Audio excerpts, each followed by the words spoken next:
اللہ دعاؤں کو سنتا ہے، قبول و منظور فرماتا ہے۔ اللہ ہمارے دلوں کے حال سے واقف ہے۔ اللہ تعالیٰ کے حضور ہم گر گڑا کر مانگے تو اللہ عطا کرتا ہے۔ شرط کیا ہے اس کو پانے کی شرط کیا ہے؟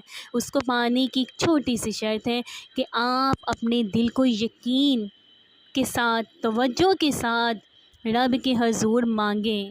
جب یقین، توجہ ہوگی اور اللہ کی ذات پر کامل یقین ہوگا تو یقین مانے دعاؤں کو پوری ہونے میں دیر نہیں لگتی۔ اللہ ہماری دعاؤں کو قبول کر لیتا ہے، اللہ ہماری دعاؤں کو منظور فرما لیتا ہے۔ یہ اللہ پاک کی رحمت ہے ہم پر کہ اللہ ہی کی ذات ہے جو کہتی ہے مجھ سے مانگو۔ وہ واحدہ لا شریک رب ہے جس مانگنے والے سے خوش ہوتا ہے، تو پھر کیوں نہ ہم اس رب سے مانگیں۔